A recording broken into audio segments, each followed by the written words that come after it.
Welcome to Lawton Online with your host, Andrew Lawton. He's locked, loaded, and ready to fire. Lawton Online starts right now.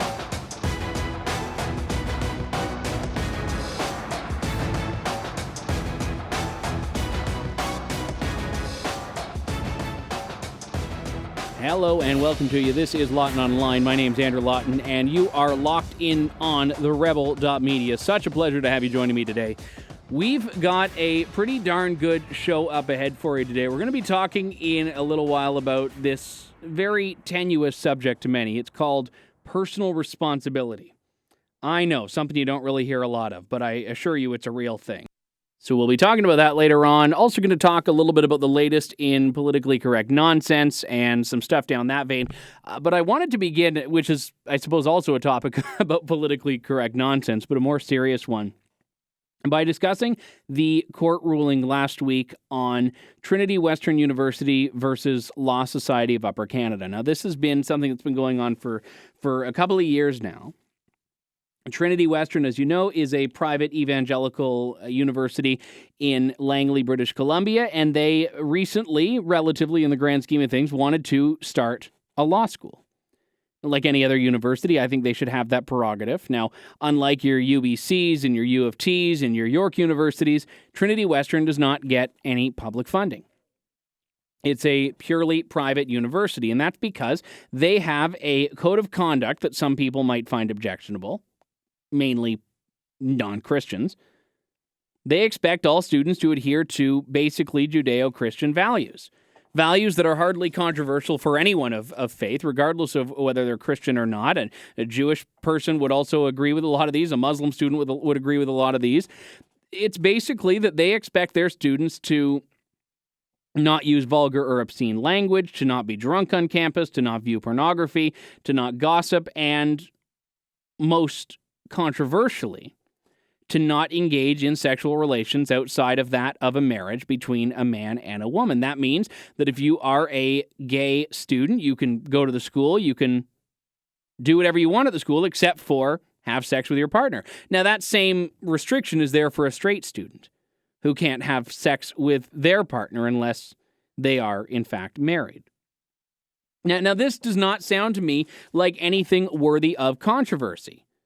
I think it stands to reason that Christians have views on sex that may not necessarily jive with the general population, but they have them, they work for them, great.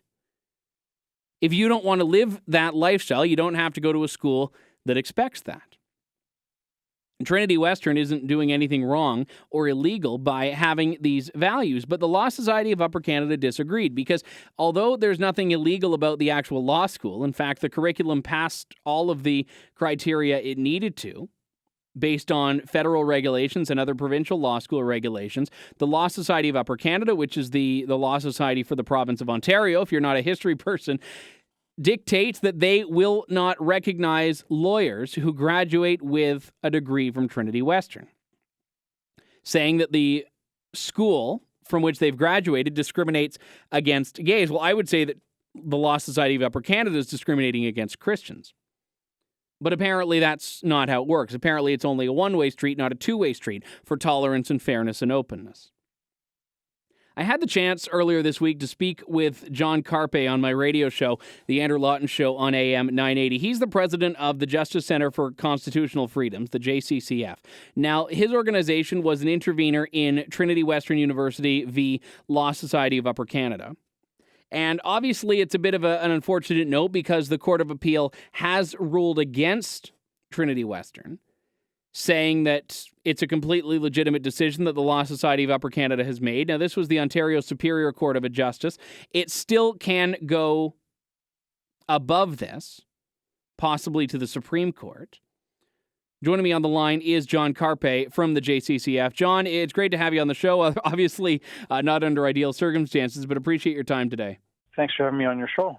So let's first off boil this down into what this case was really about, because there's been a lot of people that are really weighing in on this that seem to think that in some case that the school is, in some way forcing students or forcing non-students to do these things. No, it's people that willingly go to that school that have to adhere to the code.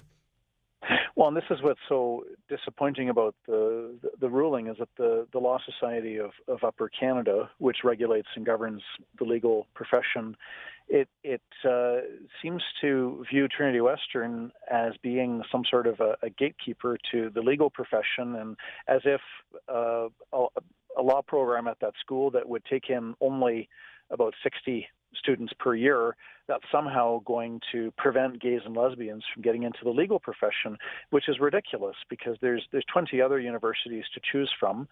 The 60 spaces are added spaces, and the whole discrimination thing is just bogus because basically, unless you're an evangelical Christian or perhaps practicing Muslim or practicing Jew or and there are people of other faiths. All people are welcome, provided you adhere to the code of conduct. But unless you're religiously oriented, you probably don't want to go to a university where you sign a community covenant that you're not going to get drunk, you're not going to view pornography, you're not going to smoke pot, you're not going to have sex with somebody that you're not married to. That's not a code of conduct that most students would choose. So, there's 60 new doors being opened to people that want that kind of a university, but there's no doors being closed. Not to gays and lesbians, not to anybody else. And this is where I think it gets really, really concerning. Because for me, I was never inclined to go to law school, but I can assure you and anyone listening in, I wasn't really getting any relationships of any nature in university. So for me, I would look at this and be like, all right, well, it's no big deal for me. And if I felt that code of conduct was something that I was okay to adhere to, I would go to the school, and that's fine. To me, it's unfortunate that students who have done absolutely nothing wrong will now be basically blackballed from practicing law in the province of Ontario, as I understand it.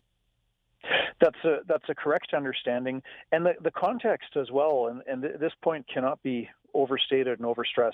The Federation of Law Societies of Canada, which is a national body of the provincial law societies, they went through Trinity Western's law program with a fine-tooth comb.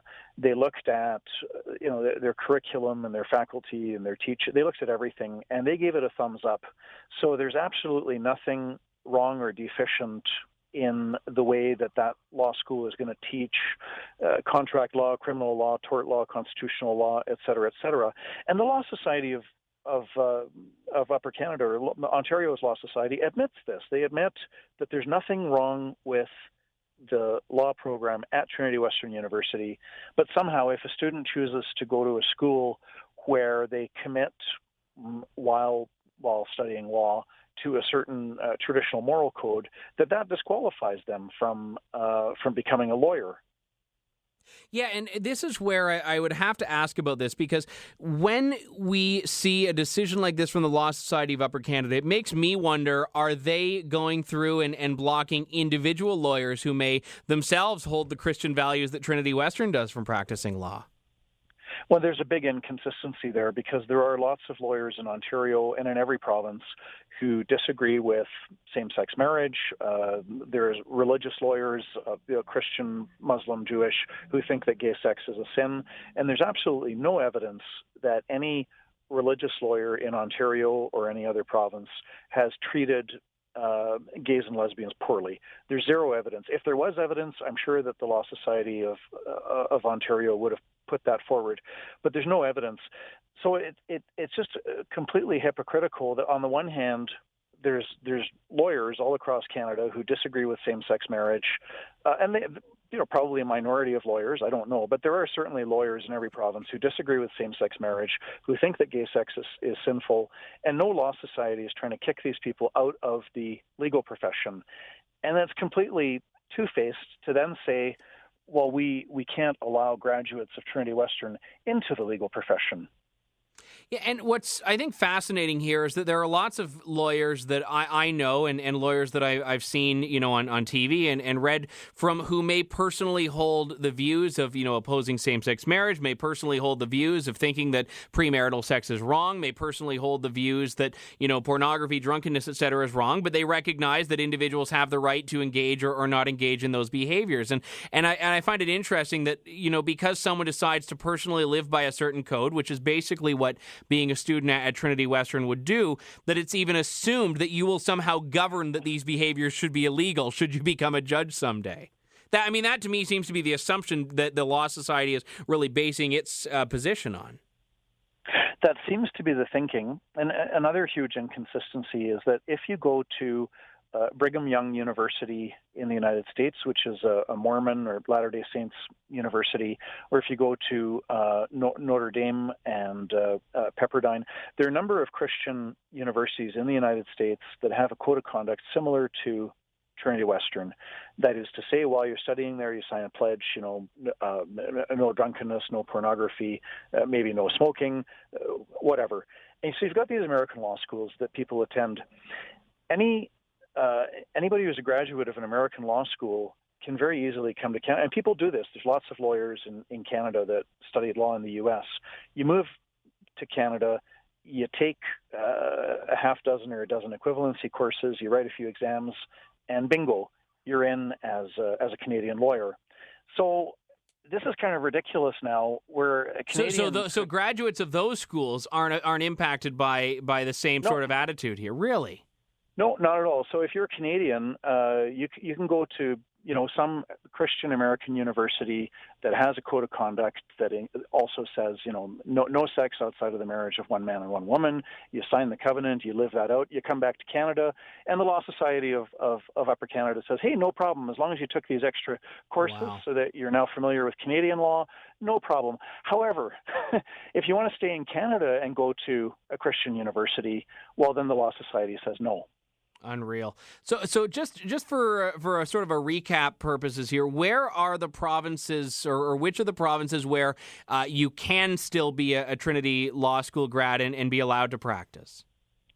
Well, basically all of the provinces except for BC, Ontario, and Nova Scotia. Those three have said no to accreditation. And so Trinity Western has launched 3 court actions in Nova Scotia, BC, and Ontario. And so far, one ruling out of Nova Scotia was in favor of the charter freedoms of Trinity Western and its students. Ontario, unfortunately, has gone the other way. And then in British Columbia, there's going to be oral argument in August, and then a decision likely coming down later this fall. Is there any plan of appealing, to your knowledge, the Ontario Superior Court decision from last week? Trinity Western has stated publicly that they will appeal the judgment. And my organization, the Justice Center for Constitutional Freedoms, we're going to apply for intervener status as well on the appeal level before the Ontario Court of Appeal. And hopefully this can be reversed, because this is bad news not only for religious communities, it's bad news for gays and lesbians, because it undermines a fundamental freedom of this country, which is freedom of association, which means it's your right to associate with other people and create a community, a political party, a cultural association, an ethnic group. This is basic freedom of association that the Law Society of Upper Canada is attacking. Yeah, and the fundamental divide here seems to be that Trinity Western's policy is imposed on nobody, but the Law Society of Upper Canada's decision is imposed on a lot of other people. And I think this is a very fundamental divide. I mean, yes, both of them are being discriminated against in some form, but the Trinity Western's code of conduct is not forcing itself on anyone who doesn't go to that school, whereas the Law Society of Upper Canada's position on this is, in fact, imposed on a number of people. The Law Society seems to be losing sight of the fact that it is a government body, and the one who is discriminating here is the Law Society. It's discriminating against students who want to take a law program, which the Law Society of Upper Canada itself admits is a perfectly legitimate law program. There's nothing wrong with it from an academic or a professional standpoint. And so if the Law Society of Upper Canada is discriminating against anybody that wants to abide by a traditional moral code while studying law. and it's despicable. It's an affront to the freedom of all Canadians. Well, really appreciate your work on this, John. We'll have to have you back on the show as the case proceeds, depending on what's happening elsewhere in Canada and also pending an appeal. So thank you. Thank you, Andrew. I don't think it comes as a shock to anyone now that religious freedom is only applied when it does not impinge on anyone else's right to be free from having their feelings hurt. This seems to be the reality, not just in Canada, but also in the U.S. Religious freedom hinges only on your ability to have your religion in your own living room or in your own church, and nowhere else. And this should terrify not only religious people in Canada, but non-religious people as well, and also in the United States. The First Amendment doesn't really matter that much, apparently. The protection of your own freedom of expression and freedom of association does not seem to matter anymore in Canada. And this idea of discrimination, and I use air quotes around this, which I know you can't see in an audio podcast, is in and of itself concerning because discrimination is not inherently a bad thing. And I don't mean that in the sense that discriminating against someone because their race is a bad thing or their religion or their sexual orientation. No, these are things that in a lot of cases are wrong, but that doesn't mean it should be illegal. And I guess that's the dividing line there. Because discriminating against homosexuality, which is what Trinity Western has been accused of, is not really what they're doing. What they're doing is discriminating against university students that want to have sex outside of marriage. Now, you may think that's overbearing. You may think that's unreasonable. You may think that is some sort of totalitarian rule by a university that has no business regulating what goes on in students' dorm rooms. And you know what? I bet a lot of people would agree with that. Knowing what went on when I was in university, and I assure you that I was never at risk, even if I was motivated to, of getting any action. So you don't need to worry about me, Trinity Western. But when I was in university, that was a big part of the culture. Half the things on the list here: drunkenness, sex outside of marriage, vulgar and obscene language, viewing porn, gossip. I'm pretty sure that was why people were going to university when I was there. Trinity Western, like any other private religious institution, is trying to rise above that. And there are other schools that have very similar policies, like John mentioned in the U.S. Redeemer College, a university in Ontario, has a very similar rule. Any school that has a seminary, you'd think, would also have a certain level of moral expectations of their students. And what people don't seem to realize here, and I don't know why, because I feel like I'm a broken record when I have to keep pointing this out time after time after time, no one is forcing you to go there. Why do so many people care about the internal policies of a school that they never have any plan of attending? Here's my suggestion. And I know I alluded to this earlier, but why can the Law Society of Upper Canada not focus on the fact that, okay, this curriculum meets our legal standards for what the students are being taught. They're not being taught to discriminate. They're not being taught to fight against gay people. They're not being taught to deny rights. There's no evidence to suggest that if they become lawyers and eventually become judges, that they're going to aim to deny anyone, any Canadian, regardless of their identity group, their rights. So why can we not let them practice law and let people decide for themselves whether they want to hire a lawyer that went to Trinity Western? Let firms decide whether or not they're going to hire someone that has a TWU degree. Let people who are themselves clients decide whether or not they're going to hire someone who has a big Trinity Western degree hanging behind their desk. Why can we not defer that decision to individuals? It's like John mentioned a couple of moments ago. There's nothing in the Law Society's standards that preclude them from hiring Christian lawyers. That could mean Christians that are against gay marriage. It could mean Christians that are pro-life. It could mean Christian lawyers who are in favor of polygamy. It doesn't matter. Your personal views as a lawyer do not disqualify you from having a good standing in the eyes of the law, assuming you're not breaking the law. And you know what? Lots of lawyers have differing beliefs on moral issues. Look at all of the lawyers that become elevated to being Supreme Court justices, Queen judges, or the Chief Justices historically. These are all people that have had different opinions, different views, different values, different moral codes. And Canada has had laws changed, overturned, stricken down, and read down because of this debate and this dispute. Why is this a bad thing? because discrimination against Christians is the West's last acceptable bigotry. Religious freedom only exists now when pitted up against gay rights. And that's terrifying. Not because I have anything against gay rights, but because I dislike any group's rights being marginalized. And here's what I can say about this dispute. Christians' rights are being discriminated against if they cannot practice law simply because of where they went to school. No gay individual's rights are being denied by Trinity Western existing as a private college without getting public funding, because they don't have to go there. But students that have gone there, yes, they had a choice, but what's the point? Unless they go back and redo law school, they are forever going to be unable to practice law in Ontario until such a time comes as LSUC reverses its decision. And I don't know if or when that's ever going to happen. And what's interesting enough is that I don't think there is a, quote, correct view on sex and marriage that we should expect every single person in Canada, and by extension every lawyer in Canada, to espouse. I believe in my own values. Other people believe in theirs. I am a Christian. I believe in Christian values. Now, I realize that among Christians, the beliefs on sex, marriage, and other things will change. I understand that. But why should anyone be denied opportunities in their life because of their personal beliefs on those issues, when there is not a single shred of evidence to suggest that they are going to use their own beliefs to impose any sort of rule or restriction on others? Why do people talk about the right to have your sexual orientation in a different context and on a different level in the hierarchy than the right to have your own religion? It defies logic. And I've spoken to so many gay people and read comments from them that have nothing bad to say about Trinity Western. Well, I shouldn't say that. They may not like it or agree with it, but I've talked to and read from so many gay people that don't actually care. They can say, I don't care. They can do what they want. I mean, what happens if a student who's straight decides to go to that school because they know it won't impact them?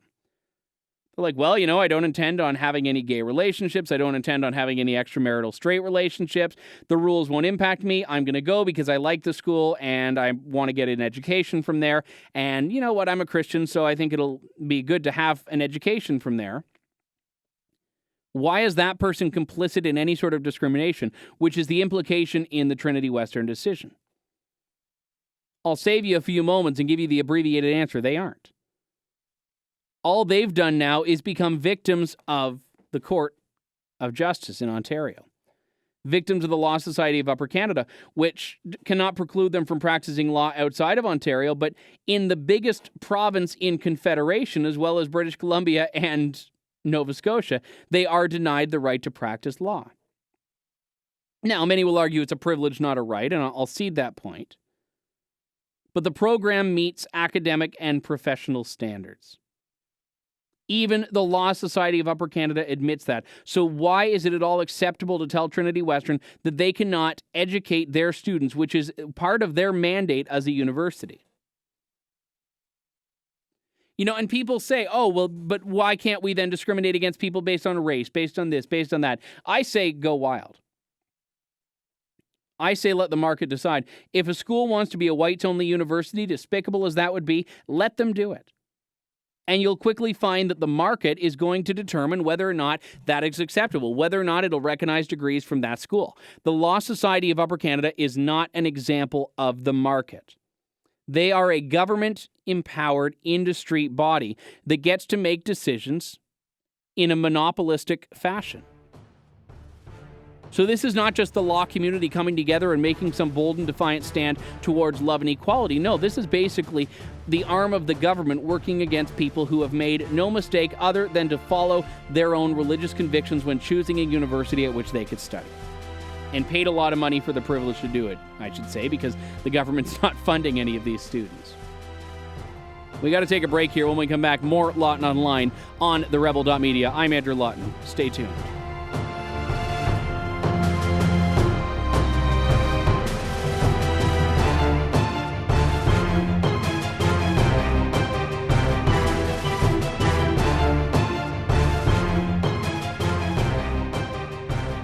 He's unapologetic, unwavering, and unafraid to take on the left's sacred cows. He's Andrew Lawton, and you're listening to Lawton Online on the Rebel.media.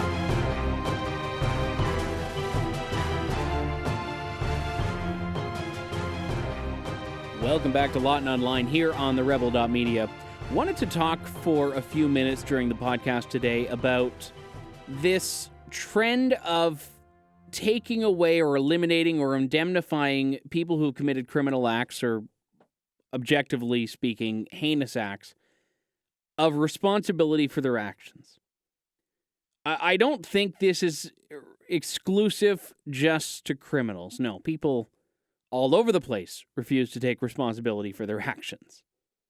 Journalists don't want to take responsibility for their lies. People in school, young children, are denied the opportunity to take responsibility for their actions by their parents and so on. Grown-ups, kids, students, no one seems to want to take responsibility for their actions. But I'm talking specifically in this context about not criminally responsible. Now, this is the designation applied to people who have committed a criminal offense but are deemed to have been not responsible for it because of a mental illness. Now, the most notable example of this would be Vince Lee, the Greyhound bus beheader, who is serving out his sentence, not at all, as a matter of fact. In fact, he's actually serving in a group home because it's deemed that he was going through some form of psychosis. There's another example of a guy in Brockville, Ontario, that's the place that he's staying, who actually escaped, believe it or not. He killed his mother and was deemed to be not criminally responsible for it. So there are any number of high-profile cases of these where people have been deemed NCR as it's known. And oftentimes, some form of psychosis or schizophrenia is cited as being the catalyst. And then there are other examples where it's a lot less cut and dried. Talking about Ryan Hartman, a man from Brockville, Ontario, that's originally where he lives, who in 2012 was convicted and sentenced to 14 months imprisonment for sexually assaulting a woman at a party. He denied that the assault had occurred, but it was deemed that it did.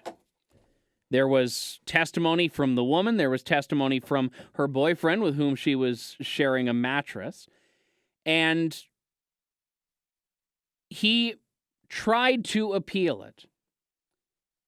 But then in the Court of Appeal, after conviction, of course, he changed his tune a little. But all of a sudden, he doesn't deny that it happened, but he denies that he was awake.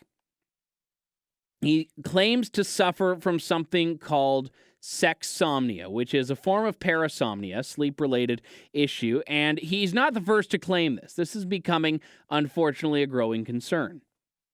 There was, after all, in Ottawa a couple of months ago, a man who was let loose, basically, found not criminally responsible for sexually assaulting his 7-year-old daughter, because he, too, was deemed not criminally responsible because of sexsomnia. This was a weird case. The incident happened some years ago now. He was at a party, and the woman who was assaulted was sleeping on an air mattress in the kitchen with her boyfriend. She awoke in pain from someone raping her. She got up, she turned on the light, she saw who it was. The boyfriend called him on it, to which Mr. Hartman said, quote, "I'm sorry, man, I just woke up making out with your girlfriend." The victim, who's not named, obviously, because she's a victim of sexual assault, said that he was pretending to be asleep, said he was pretending to snore and breathing heavily when she woke up. Now, the fact that she acknowledges that he was at least acting like he was sleeping back then does give his story a little bit of credibility in the sense that the sleep excuse wasn't one made up after the fact. But then we get into the true problems with this matter, with this discussion. First, he denied it happened. Then he said, okay, it happened, but he wasn't awake. He found a psychiatrist to testify that he was, quote, probably, unquote, asleep. And the psychiatrist also testified that there was, quote, no doubt in my mind that this individual had parasomnia. The Crown, however, also found a psychiatrist who said that he was awake but drunk. And herein lies the crux of the matter, and he's been granted a new trial. Though his conviction's not been overturned, he's going to get a new trial, and in this trial it will be determined whether or not he can be found not criminally responsible even years after the conviction for what happened. But all of a sudden, this is a discussion that takes place outside of the realm of justice, outside of the realm of what happened or didn't happen, outside of the realm of caring for the victim and having compassion for the victim, and happens entirely by two psychiatrists debating each other about their conflicting assessments of the same person. And to me, that's not what justice is. Absolutely, expert testimony has to play into considerations about things. But anyone can find an expert who's going to outline a position that already suits their pre-established theories. This is what the Crown is doing. This is what the defense is doing. And we have a process-based or procedural issue here with how not criminally responsible hearings come to be. But then we have another issue. He was convicted of sexual assault. And I feel terrible for the victim. No woman, no man should ever have to go through that, yet she did. And not criminally responsible takes away the ability for the victim to have any sense of peace and certainly any sense of justice, which is unfortunately supposed to be the principle after which the system itself is named, but does not in practice seem to focus too heavily on that or hinge at all in many cases. Now, part of the testimony from the defense psychiatrist, Dr. Julian Goyer, is that Hartman's girlfriend has said that he has had other incidents of sexsomnia in the past. He has a family history of sleepwalking. He himself had incidents of sleepwalking as a child, and his girlfriend has witnessed sexsomnia. Now, I don't know, maybe he's just committing to the bit. Maybe he's just told his girlfriend, oh, I'm sorry, honey, I was sleeping, I didn't know. But then we have a bigger question here, which is that he was aware, according to statements made before the appeal court, that he had this sexsomnia. So why is he then not guilty of negligence for not warning other people with whom he was sharing a house, not warning people that he may do this, not keeping himself in a locked room, not telling people, hey, just as a heads up, wake me up if I try to do anything to you? See, the case of the father in Ottawa, he at least had said, well, look, he's never experienced this before. In this case, I'd say, okay, if this man is in fact a sexsomniac, well, then he needs to answer the question of why he didn't go through steps to protect himself from doing something like this, and more importantly, to protect others from being victimized by him. Which is why I have to think that this has a lot to do with not wanting to take responsibility for his actions more than anything else. Now, I'm not going to put him in the same boat as Vince Lee, the beheader. I'm not going to put him in the same boat as Luca Magnotta, who also sought, by the way, not criminally responsible designation in court. I guess Vince Lee just had a better lawyer. No, he's not in the same league as them. No one died because of Hartman's crimes, which is at this time what they can be referred to as safely. They are, in fact, crimes for which he's been convicted. He's not in the same league as Lee. He's not in the same league as many of these other NCR poster boys and girls.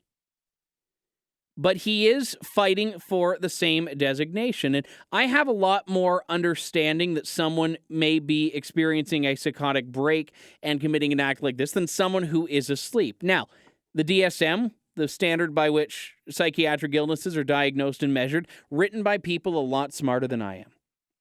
So I'm prepared to accept that there are a lot of things that I don't know. But we have a justice-based question that I think arises from this, which is that even if this was true and it only happened because of this disorder, does that mean we should let people walk free, irrespective of the impact of their crimes on their victims? In the case of Hartman, his victim is still alive, although she still has to deal with the consequences of that rape, of that sexual assault. Luca Magnotta killed a man who has family that has to live with that. Vince Lee, as well, has family that has to deal with the loss of that man who had no other part in this except for the fact that he got on the wrong bus on the wrong day to the wrong city. Should they feel any comfort? Should they feel any peace? Should they feel any happiness? Because, the person didn't know what they were doing, or, the person was ill. There was a man in Ontario by the name of David Carmichael who 10 years ago, coming up on 11 years ago now, murdered his son. Checked his son into a hotel in my hometown in London, Ontario. I think it was a Holiday Inn, and killed him because he was suffering from a form of psychosis. Now, he's suing GlaxoSmithKline, the manufacturers of Paxil, claiming that the drug he was on contributed to it, but he was also found not criminally responsible. And shockingly to many, he's now rekindled with his wife and his daughters. That's a story for another day. But how are victims supposed to come to terms with things if we're focusing on making sure that we don't discriminate against the mental illnesses of the guilty? Which is what they are. They're people who have committed these acts, whether it's a rape, a murder, an assault, etc. And I don't say this as someone insensitive to the plight of the mentally ill. I say this as someone who has experienced mental illness, who has recognized as a survivor of a suicide attempt what it's like to feel that something is one way when reality says it's another. But you're still aware. You still know and have some level of self-awareness, at least to the point where you should be able to step in and prevent yourself or seek help if you can't prevent yourself from doing something like this. And that's where I have no sympathy for Ryan Hartman. If he knew he was a sexomniac, he should have gone through steps to make sure that he did not hurt anyone else. It's no different than if a blind person gets into a car and crashes it and kills someone. They can blame their blindness, they can blame their physical ailment, but at the end of the day, they need to take responsibility for knowing that they were blind, getting into the car, and knowing that was a possibility. Heck, alcoholism's a mental illness as well. It's a form of addiction. But drunk drivers don't get to say, but it was my alcoholism that made me do it. No, because you still have to take some responsibility for your actions when you can. Now, are there extreme cases where someone cannot at all control themselves and has no place in reality? Absolutely there are. And in those cases, they should be locked up. They should be treated in an institution by psychiatrists with medication if they needed, but still kept away from the general public. And this is where I look at Vince Lee as well. Okay, if he's mentally ill, absolutely we should treat him, but that doesn't mean he gets a pass. He still needs to pay for his crime and be treated at the same time. It's not blaming someone who's mentally ill for something that was out of their control, but it is seeking justice. And I think that we need to accept that justice is not just for rehabilitation. It is partially punitive, but it also is there, and this is why it's called justice, to seek retribution or restitution when possible for victims of these people. And I don't think that's an unreasonable concept, that these people deserve peace. And Vince Lee, I know I've spoken about him a few times this segment. He's certainly one of the most notable examples of this.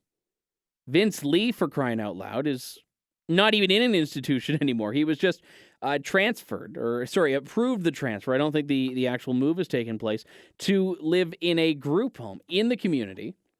This comes months after he was granted unsupervised community day passes. Thankfully, he's not killed anyone else yet, and I hope he doesn't. And if he did have his own demons with whom he was battling, I certainly hope he gets help for those. But there's a mother that still hasn't been able to get over the fact that her son was callously and in cold blood executed and cannibalized on a Greyhound bus. And I know those details are gruesome, I'm sorry, but we need to accept that the big question that comes with this guilty first mentality that we have, where the guilty become our first priority and their feelings and their well-being becomes our first priority, we need to be prepared to deal with the consequences of this, which is a society where victims feel like they are second-class citizens. Families of victims feel like, and for good reason, they are second-class citizens. We got to take a break here. When we come back, more Lawton Online on the Rebel.media. I'm Andrew Lawton. Stay with us.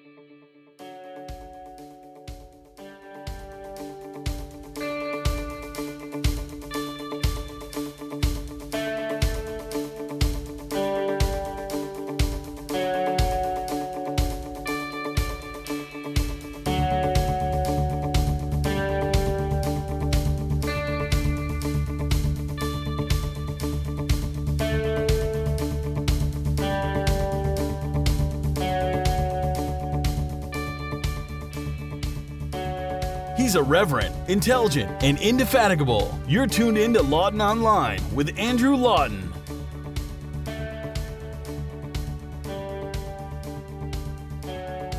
We are back on Lawton Online, and Paula Deen is back in the news again. Now, I say back because she sort of has faded into the sunset as, you know, the true Southern belle that she is in the last couple of years, since she was vilified by the PC brigades in 2013 for admitting that she used a racial slur, specifically the N-word, in a deposition years prior. Now, it seems a bit odd that a word that you said in a confidential court setting, or court-like setting, I guess, years prior, can end up being the thing that sinks you, but it was. And a lot of people didn't find it particularly shocking that a 60-something woman born in pre-civil rights era Georgia would use the N-word, but alas, she did. And as much as I don't think it was acceptable given the context, not that really in any context it's necessarily acceptable, the reality is I didn't think the punishment really fit the crime. I mean, this is a woman about whom I don't particularly care that much. I do love cooking. I enjoy cooking shows. I enjoy culinary television. And I myself was a contestant on MasterChef Canada for, all of 4 seconds before I was shamefully eliminated in episode 1 of the very first season. So it was a short-lived foray into culinary entertainment TV for me. But I'm there. I feel it. I'm with you, sister. And I guess what I found to be ridiculous was, even though I didn't really care about Paula Deen that much and didn't really feel like I'd miss her, I found if you were going to really be pissed off by her, it would be more likely that, for me anyway, I'd be upset about her capitalizing off of her diabetes more than anything else. But even then, I mean, I'm a capitalist, so go wild. But no, the PC mob got out to destroy her. And in a lot of ways, they succeeded. She was fired by the Food Network. She had book deals canceled. She had public appearances canceled. And obviously, she's been trying to make somewhat of a comeback. She still has a show on the Food Network, and I don't know how long that one's been on or what the circumstances are surrounding it. But in spite of that, she's now once again being vilified as racist because her social media manager posted a picture to Paula Deen's official Twitter account that I still don't understand why it's racist. And ultimately, it's CNN, I think, that's driven the narrative, really, and BuzzFeed that have driven the narrative about this. The picture had Paula Deen dressed up as Lucille Ball with the iconic 50s blue dress with white polka dots with the bright red wig. She was standing in front of a guy who I guess was trying to be Fred from I Love Lucy, although he didn't really look much like William Frawley, but in any case, he tried. And beside Paula Deen was her son, Bobby Deen, dressed up as Desi Arnaz. The caption of the picture posted to her Twitter said, "Lucy, I've got a lot of splaining to do," with the hashtag Transformation Tuesday. So I'm guessing it was there to, maybe it's like an equivalent of like Throwback Thursday. You post a picture of yourself in a costume or something. I don't know how it works. I'm still new to this whole Twitter thing, all right? No, in seriousness though, he was dressed like Ricky Ricardo with the slick-backed hair and with something that I didn't know existed called brownface. He had brown makeup on, or makeup to darken his skin to look like he could be Cuban, which is what Desi Arnaz, who played Ricky Ricardo, was before he passed away. And It was really, really cheesy looking because you could see his hands and they were sort of white as snow. But you know what? You look at the cast of characters on there and you say, okay, that's I Love Lucy. Ha, ha, ha. You smile a little bit. I didn't realize this, not being a fan of Paula Deen, but apparently this was actually a photo that was taken in 2011 from an episode of the show called Paula's Best Dishes, which was actually a Halloween episode. So that's why they were in costume in the first place, from 2011, I remind you. Now, a rep for Paula Deen distanced Paula from the picture, which was soon after deleted, saying, quote, Paula Deen's social media manager posted a picture this morning of Paula and Bobby Deen dressed in costume as Lucy and Ricky from I Love Lucy. Paula immediately had this picture taken down as soon as she saw the post and apologizes to all who were offended. As such, Paula Deen Ventures has terminated their relationship with this social media manager. Now, social media manager in 2015 is a very dangerous job because everyone is just 140 characters away from getting their knickers in a knot, or can I even say that? Panties in a wad, I know is out, from getting upset or from having a microaggression against them. I mean, people are just 140 characters away from having their lives destroyed. So being a social media manager to the stars is a little bit of a concerning job in this day and age. The social media manager hasn't been named. Now, a part of me thinks that knowing what has happened with Paula Deen, knowing about her history and the fact that people are just waiting to jump on her, it was probably a bit of a dumb move. But you know what? It was a fun picture. I love the show I Love Lucy. I love Lucille Ball and all the work she's done. And I'm guessing most people that saw it were like, oh yeah, that's neat. Okay, whatever. And then they forgot about it. But if you look on the tweets about this, a lot of people thankfully defending Paula Deen. Because even if you thought that her 2013 revelations were a little bit improper, to say the least, I don't think there's any rationale for thinking this is racist. Yet you Google Paula Deen racist, and oh my gosh, everyone just thinks that she is now. Or at the very least, that she should have learned her lesson and didn't. What's her lesson? That you're always going to piss somebody off? Is that the lesson? Because after all, I think everyone does need to learn that lesson, but not because I agree with it. And I don't really care about Paula Deen. I'm not at all one who expresses anything but indifference towards her and her career. But I dislike this swift justice by social media that is so rooted in knee-jerk reactionism and not in reality and a real sort of sense of right and wrong and a real sense of racism. That's why I'm defending her. And it's this very loud minority that gets to set the tone, a very loud minority that gets to determine the narrative to which everyone else in the world has to play.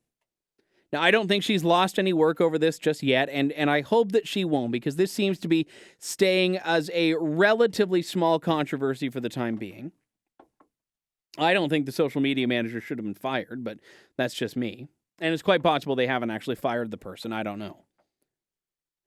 But where did this all go wrong? I mean, a friend of mine in the U.S., Dwayne Lester, who blogs at DwayneLester.com, he set up a little mini sort of project a while ago, and I don't even think he still maintains it, but it was some website called Now Racist in the U.S., and basically he just had this ongoing list of hundreds and hundreds and hundreds of things that apparently are now deemed to be racist. And every one of them was a link. Everything from criticizing the president, everything from talking about, I can't imagine what else, like talking about a black cloud flying over someone's head. I mean, he had everything there. And you know what? It was really funny. It was meant to be sort of just a cheeky sort of thing. And for all I know, the website might not even be up online anymore. But it was so sad because this was a few years ago that he launched it. And now that list would not at all be able to fit into all the bandwidth of the world. Because everything is now racist. Everything is a code word. Everything is a racist dog whistle. Everything is, like I said before, 140 characters away from being a big source of offense for someone. And in fairness, there are a lot of people that rise above it. What I find interesting is that even people on the left will speak out against this when the left starts to cannibalize their own with this culture. People like Juan Williams, fired for saying what a lot of Americans were thinking. People like Kirsten Powers on Fox. a liberal who's written about this very phenomenon in a book called The Silencing, published by a conservative publishing house. And I find it to be fascinating, absolutely fascinating, that now being in costume and committing to the costume so much so that you want to have all the details right down to the color of the skin is somehow racist. Now, I understand, by the way, the racist implications of blackface historically, when people would put on blackface, cover their face in charcoal and do it for no other reason than to mock black people. That was rooted in racism, absolutely.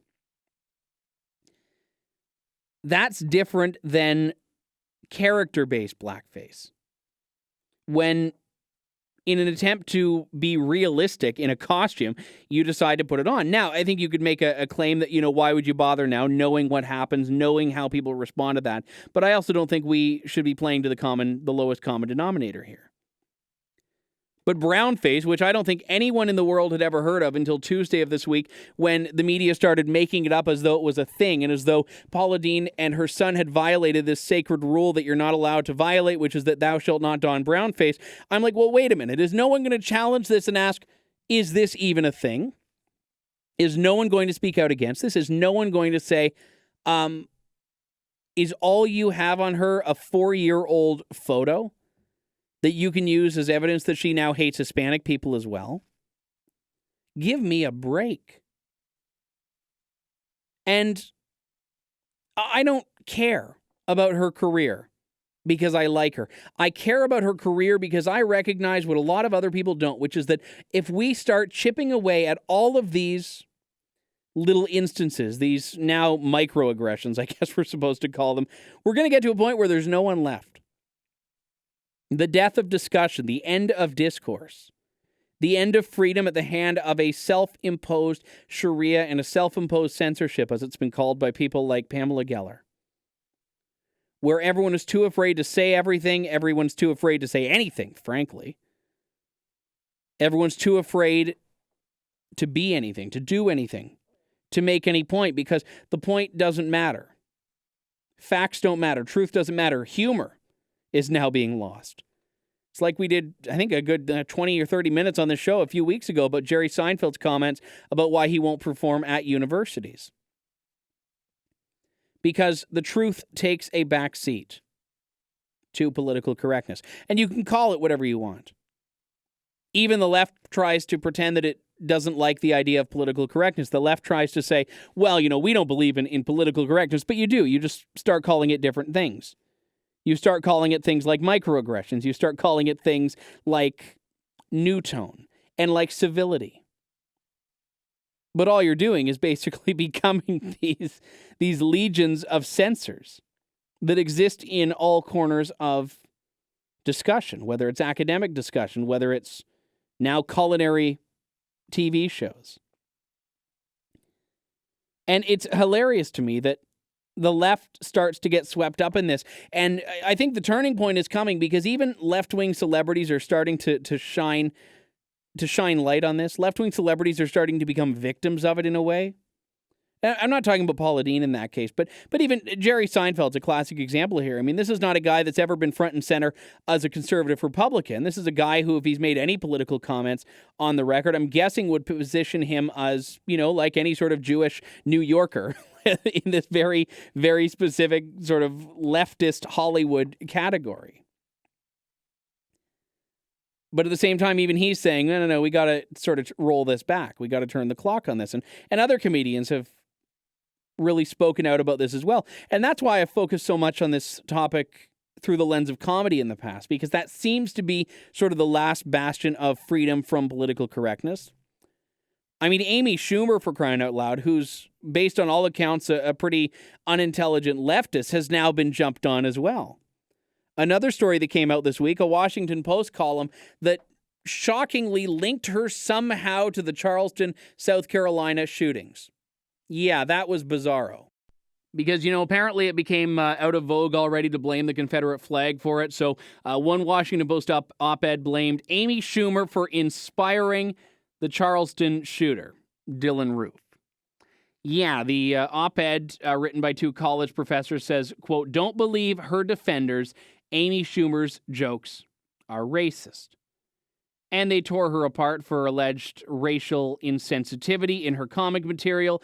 They compared her to Donald Trump's comments that illegal immigrants from Mexico are criminals and racist. They're saying that by joking, she's drawing on cultural stereotypes, using dehumanizing language that gives life to an ecosystem of racial fear and violence. And then they said that nobody wants to take responsibility for spewing rhetoric that breeds the fear that results in soaring gun purchases that inspires monsters like Dylan Roof to craft a manifesto with deadly consequences. So, somehow Amy Schumer makes a joke that involves race, as you know, comedians do. And I'm guessing she has a lot of black fans, a lot of Mexican fans. She probably has a lot of fans that don't give a darn about what her positions are on any political issues. But somehow she's now to blame for the Charleston shooting in part. Donald Trump, I'm not sure we can give him that much credit that he can produce results, let alone inspire a shooting of 9 innocent black Americans. Yet this is what PC culture does. And it's led by professors. That's the scariest part. The people that we are entrusting our teenage children to follow in the footsteps of by going to university. But these are the people spewing out this nonsense. And it is exactly that nonsense, except nonsense almost doesn't do it justice and doesn't take into consideration just how damaging these things are. I mean, look at Bill Cosby, for crying out loud. I mean, not, the latest revelations about Bill Cosby, but Bill Cosby going back to his famous pound cake speech where he's spoken about the problems in black families. Spoken about this to the NAACP, and it's generally been accepted by a lot of people that his comments were right and certainly rooted in demography. But even then, Bill Cosby, who up until, not long ago was apparently an inspirational moral leader in the black community, has now been vilified, not for sexual assault issues. I mean, he's been vilified for those as well. But even before those, vilified because he spoke out against the black community. People called Bill Cosby racist, which is just hilarious that a black person can be racist. I've not seen it, but I'm sure he has been called an Uncle Tom. And I say that because other black men and women who have spoken out about these sorts of issues as well have had that name attached to them, which is a very, very offensive name for obvious reasons. But I don't find it to be that much of an issue that as individuals we can solve unless more people start getting involved as individuals. And I realize that's a bit of doublespeak there. I'm not saying that people can't show leadership. I'm saying that I understand why people aren't. I understand why individual people aren't speaking out against this political correctness because they're terrified of losing their jobs. They're terrified of being accused of inspiring killers. They're terrified of being part of the problem that's leading to this apparent epidemic of racism that I don't think we see. And every person of color with whom I've ever spoken in a casual and personal context has said that no, racism is something that is decreasing. But now it's becoming more likely to happen because we're calling everything racism, not because actual instances of people who are genuinely racist are on the rise. And that's a very, very important conundrum to identify here. It's no different than sexual assault. I mean, sexual assault numbers go up because we've just broadened the meaning of sexual assault to include everything from an aggravated assault in the back alley that is a rape to telling a woman you like her hair. I mean, these are now, and that's obviously a dramatic example, but if we start calling everything one thing and putting them all under the same umbrella, yeah, no wonder increases are seen. Look at universities and their microaggressions and the fact that universities have even gone through such lengths as giving people safe zones so that they don't have to be traumatized by an idea that challenges them. It's happened at Oberlin College by a feminist professor who was going to speak out against rape culture. Feminist. But students needed to have access to a safe room with, puppies and Play-Doh and crafts and a safe space where they could be away from their thoughts and away from the idea that someone could challenge them. Welcome to 2015. Look, the 50s and 60s weren't great, but they were a heck of a lot better than this, I think. We've got to take a break here. When we come back, more Lawton Online on the Rebel.media. I'm Andrew Lawton. Stay tuned.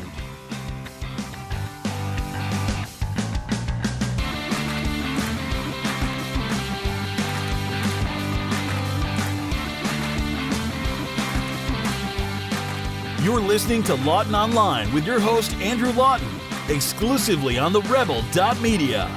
Email your thoughts to Andrew at andrewlawton.ca or tweet Andrew using @AndrewLawton. Welcome back to Lawton Online here on the Rebel.media. You know, we were talking earlier on in a more serious and solemn sense about the idea of personal responsibility.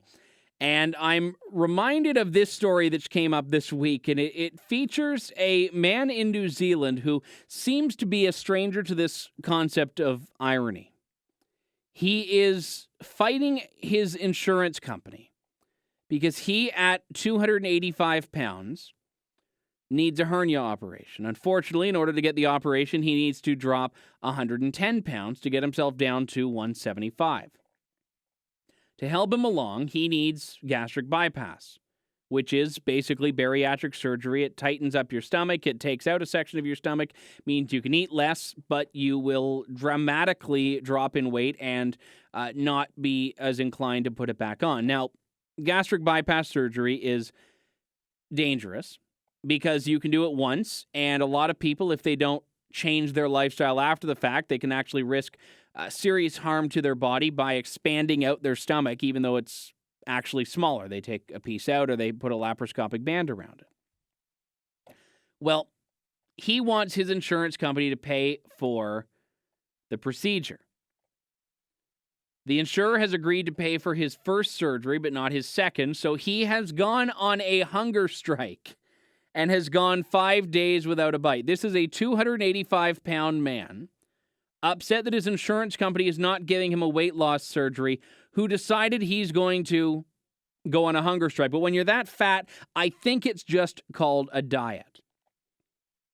Now, he's filmed some videos of these, which he calls a self-interview for the ACC hunger strike. He hopes that the strike shows how serious he is about getting it. Let me play a clip of him speaking in one of his videos. Okay, this is day 2 of the hunger strike, ACC hunger strike I'm calling it. It's for a reason I need surgery, which is weight loss surgery to help the hernia problem as soon as possible so I can move on, and I'm hoping to be able to get this done this year as soon as possible to have the choice of being able to retrain and get my life back together back in 2016, or forward 2016-17, and have a life again after the way I've been treated by ACC, and also from the unsigned search warrant and investigation ACC and Dunedin Police and the private investigators performed on me down in Dunedin really destroyed my credibility in life. So, yeah, I will say that, you know, that from there on in, it was destruction of my life down there, and, you know, credibility and stuff's gone. So I've decided to move, and that's what I've done, and I've been protesting in Wellington. They put that on hold to stop me going on the hunger strike down there, and that was just only bullshit really from ACC to get me away from Wellington and get my car away from there as well. So I'm sitting outside Rotorua, ACC at the moment, but I'll be only here till Thursday and I'm back to Wellington. I'll be living in my car again. Okay, so basically what I'm hearing, and it goes on and on and on and on, you're a victim, everyone else in the world sucks, everything that has happened to you has been other people's fault, and you want someone else to pay for a decision that is itself there so that you don't have to do the tough decisions. But ironically, you're actually on a good start by doing your hunger strike. This reminds me of Teresa Spence's hunger strike. You know, the Attawapiskat chief who in Ottawa decided at, you know, like however many hundreds of pounds she was, that she was just going to sit around and eat soup all day and call it a hunger strike until Prime Minister Stephen Harper agreed to meet with her. Look, I'm a big guy. I understand how difficult it can be to lose weight, and I want to tell you that this was a couple years ago now, I looked into bariatric surgery. I looked into it. I decided, you know what, this is something that I've heard about, I've heard people talk about, I know people have had some success with it, let me give it a try. And the reason I didn't go ahead with it was because when I went to the orientation session, I was told, and this is all covered in OHIP, by the way, if your BMI is over a certain point, and I was, I think, just there. But I went to the orientation session, and they're talking about what's going to happen with the procedure and what's expected of you before and after the surgery. And they told me, and everyone else in the room, that you need to not eat this food, you need to not eat that food, you can't drink pop because the carbonation can mess with your stomach when it's so small, you can't eat this, you can't drink that, and when you're after your surgery, you're going to want smaller portions, and if you eat too much, your stomach's going to balloon and it's going to hurt you. And all I was hearing from them is a list of things that if I could do them, I wouldn't need the surgery in the first place. So I decided, you know what, let me take them to heart. And let me, without the surgery, go it alone. And it hasn't been easy. I'm down, 50 pounds from where I was a few years ago, and it's harder and harder the more you lose weight to get down. And I'm still a fat guy. But I don't blame other people for that. I don't make it someone else's responsibility to deal with. Like this guy who's now become a viral sensation. Now, what's interesting enough here, and I don't know about all the backstory he's talking about the investigation of the insurance company and stuff like that, but what is interesting about this particular story is that for the insurance company, a part of me wonders if it might be worth the investment for them, because that's what they are. They're people that balance sort of through actuarial science, cost-benefit analysis. And the fact is, obesity is a big cost, so if he were able to lose weight, it would probably be better or more advantageous for the insurance company in other ways, because he's less prone to things like heart disease, et cetera, et cetera. They've said, the company AAC, that they've offered him several options, including dietary and psychological help, and he's not taking them up on them. So instead, he wants to grandstand, live in his car, and talk about this hunger strike. Now, I've looked up a bit of the update here, and he's on day 5 right now, it looks like. He's on day 5. So by the time this podcast comes out, it'll be day 6, and you never know. Maybe he'll still be holding out. I have a feeling that this guy, if he passes out, might be like a bear in some way where he can just sort of hibernate and wake up, and he's, 50 pounds lighter, and boom, no questions asked. But I have a feeling that he's probably snacking a little bit in his glove box. I don't know for sure, but I wouldn't be surprised about anything. Yeah, apparently personal responsibility, just a suggestion now. We got to take a break here. When we come back, more of Lawton Online on the Rebel.media. I'm Andrew Lawton. Stay tuned. Be right back.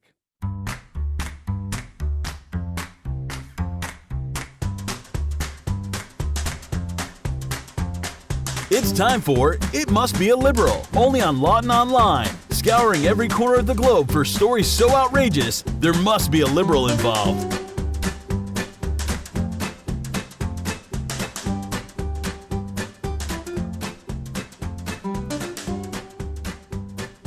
Yes, you heard the man. It's time for It Must Be a Liberal, scouring every corner of the globe from Luxembourg to Lithuania, from Lesotho to Latvia, finding stories so outrageous, there must be a liberal involved. And today we actually go to New York City, specifically Broadway, where at a recent performance of the show Hand to God, it's a black comedy about life, love, loss, and redemption through puppet sex. I've never seen the show, and I'm not going to lie to you. It doesn't actually sound like something that's my cup of tea. But anyway, the show was interrupted at a recent performance at the Booth Theater on Broadway when a patron leapt up on stage and disrupted the performance by interacting with a part of the set. Now, what he was interacting with was a fake socket that's designed in the wall. The reason is because he needed to charge his phone. Yeah. A patron needed to charge his phone in the middle of a Broadway performance, jumped up on stage, tried to plug it into the set, and, well, it didn't end well. Let me play an audio clip of some of the audience's response to this. Oh, God. That's not real. Oh, my God. They're not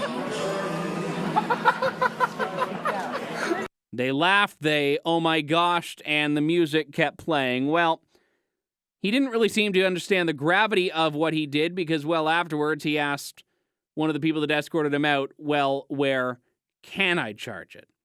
One of the actors who portrays a character in the show took to Twitter on the day following and said, quote, "Dear general audience, an electrical socket that's part of the set of the play is not for you to charge your iPhone, just an FYI." I think it's safe to say when you can't make it through a Broadway show, even though the left are supposed to be the ones that appreciate culture because you have to charge your phone and don't understand the moral boundaries, and, well, you're just that much of an idiot. I think it's safe to say you must be a liberal. There's no other way. Ladies and gentlemen, we have to take a break until next week when Lawton Online resumes on the Rebel.media. I'm Andrew Lawton. Thanks so much for listening, Canada. We'll talk to you soon. Thanks for tuning in to Lawton Online. Check out the Rebel.media for lots more fearless content and commentary.